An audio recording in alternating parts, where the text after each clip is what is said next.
श्री गणेशाय नमः। संकष्टी गणेश चतुर्थी व्रत करने से घर परिवार में आ रही विपदा दूर होती है, साथ ही कई दिनों से रुके मांगलिक कार्य भी संपन्न हो जाते हैं तथा भगवान श्री गणेश की पूजा के दौरान संकष्टी गणेश चतुर्थी व्रत की कथा पढ़ना अथवा सुनना जरूरी होता है। आइए कथा शुरू करते हैं। पौराणिक एवं प्रचलित कथा के अनुसार एक बार देवता कई विपदाओं में घिर गए, तब वे मदद मांगने के लिए भगवान शिव के पास आए। उस समय शिव जी के साथ कार्तिकेय तथा गणेश जी बैठे हुए थे। देवताओं की बात सुनकर शिव जी ने कार्तिकेय व गणेश जी से पूछा कि तुम दोनों में से कौन देवताओं के कष्टों का निवारण कर सकता है। तब कार्तिकेय व गणेश जी दोनों ने ही स्वयं को इस कार्य के लिए सक्षम बताया। इस पर भगवान शिव ने दोनों की परीक्षा लेते हुए कहा कि तुम दोनों में से जो भी सबसे पहले पृथ्वी की परिक्रमा करके आएगा वही देवताओं की मदद के लिए जाएगा।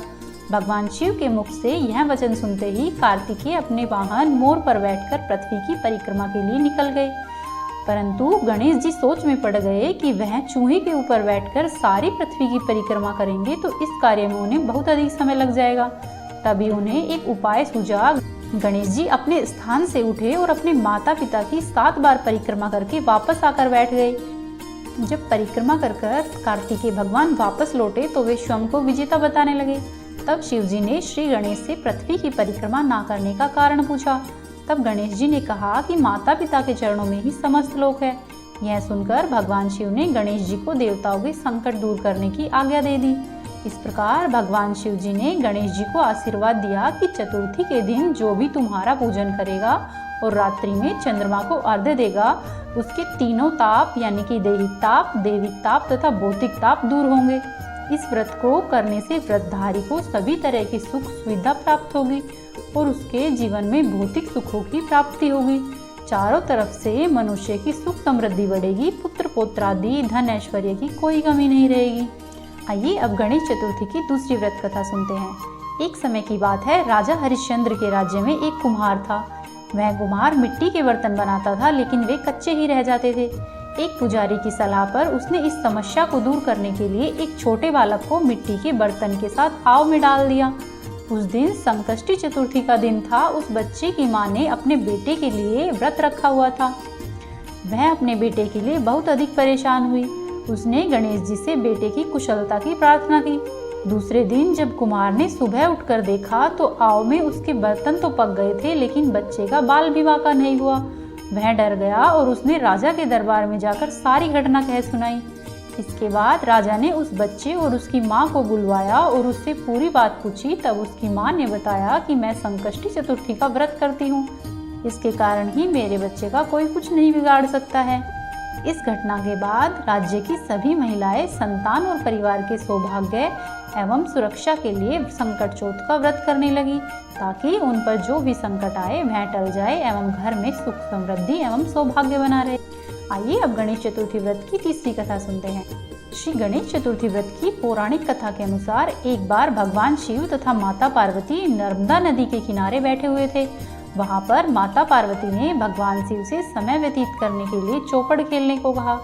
भगवान शिव चौपड़ खेलने के लिए तैयार हो गए, परंतु इस खेल में हार जीत का फैसला कौन करेगा, यह प्रश्न उनके सामने उठा। तो भगवान शिव ने कुछ दिन के एकत्रित कर उसका एक पुतला बनाया और उसकी प्राण प्रतिष्ठा कर दी और पुतले से कहा कि बेटा, हम चौपड़ खेलना चाहते हैं, परंतु हमारी हार जीत का फैसला करने वाला कोई नहीं है, इसीलिए तुम बताना कि हम दोनों में से कौन हारा और कौन जीता। उसके बाद भगवान शिव और माता पार्वती का चौपड़ खेलना शुरू हो गया।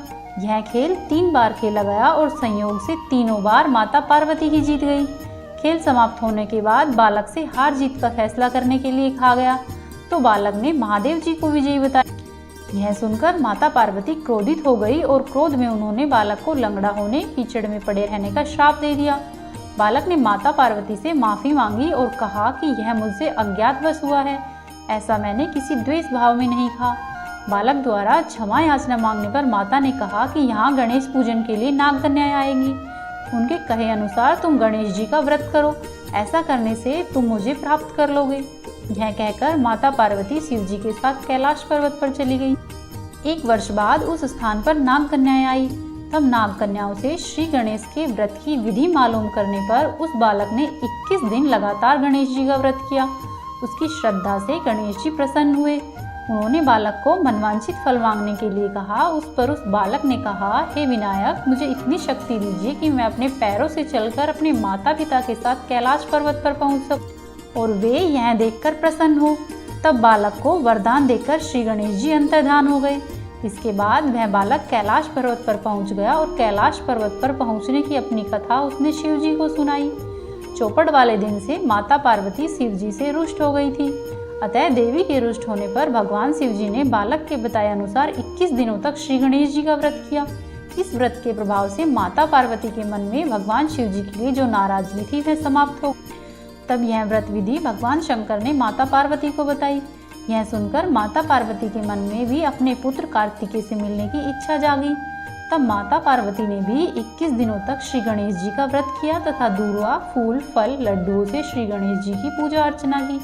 व्रत के 21वें दिन कार्तिकेय स्वयं पार्वती माता से मिलने आ गए। उस दिन से श्री गणेश चतुर्थी का व्रत समस्त मनोकामनाओं की पूर्ति करने वाला व्रत माना जाता है। इस व्रत को करने से मनुष्य के सारे कष्ट दूर होते हैं और मनुष्य समस्त सुख सुविधाओं को प्राप्त करता है। प्रेम से बोलिए गणपति बप्पा मोरया।